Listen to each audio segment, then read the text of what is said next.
Today, I want to talk about an anime that I haven't even thought about since its ending in 2016.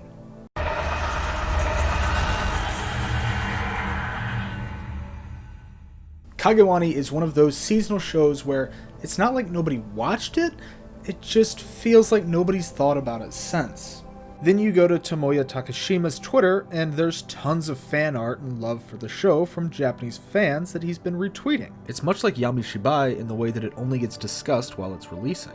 Fitting, since the scriptwriter has worked on both shows. Kagewani is an anthology horror mystery short taking place over 2 seasons. 2 seasons that are very different in structure. There's a central narrative throughout, though the second season has a much heavier focus on this.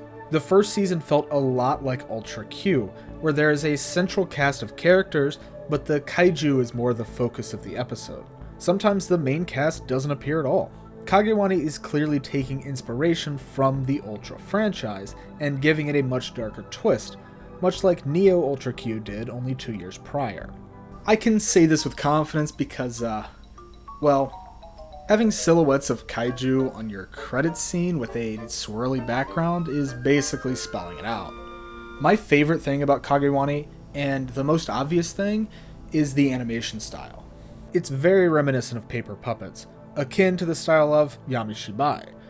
With Tomovi's being a very small studio, I imagine this was a cost-saving measure, but it also seems to be the director's style, as he has made another project, Don't Cry, with a very similar look. The animation was surprisingly expressive, and the stiff movements gave the show a sense of unease that might otherwise have been lost in a more typical anime style.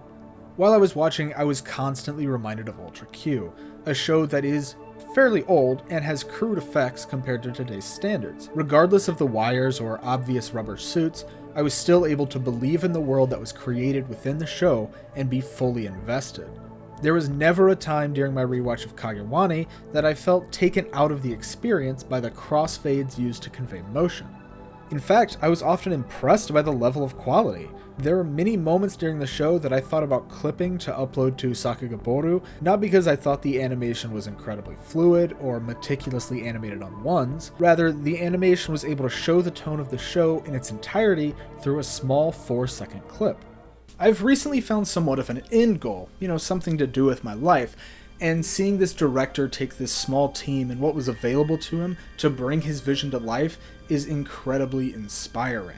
I had decided before my rewatch to make a video on this for Novid, but when I finished, I really wanted to get started on a project of my own and create something from scratch without having to rely on others' art to create something. Not that there's anything wrong with analysis, I'm sure I'll be doing this type of thing for a while to increase my skills. The narrative thread that runs through Kagewani is fairly generic.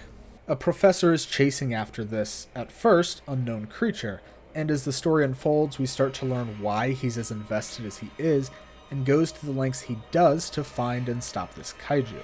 And, of course, there's a shady organization run by this seemingly fan-favorite villain going around testing and exterminating the kaiju in his wake.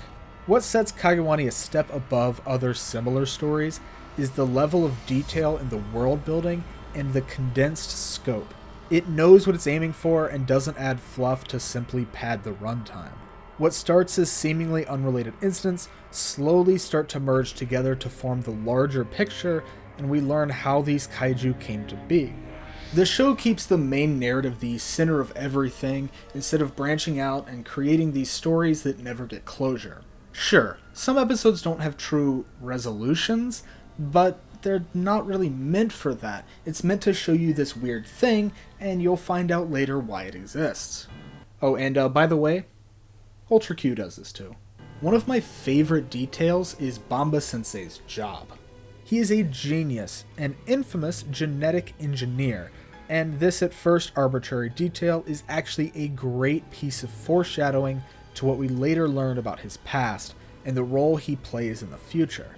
Kagewani could have been one of these shows made cheaply for a quick buck, but there's heart here. Takashima really cares about what he makes. Now, I don't know if he's ever going to be this big name in the industry, but I'm sure as hell going to be following him. I'm going to leave a link to the short film his studio's Tomovi's released this year, and I highly recommend you watch it. It's only 12 minutes and has a criminally low number of views. but fair warning, there is some disturbing content. In the end, Kagewani is a fantastic display of what a small team can accomplish, and I'm definitely going to be looking for similar projects in the future. And, yeah, I am cursing myself about forgetting this show entirely and moving on to the next seasonal.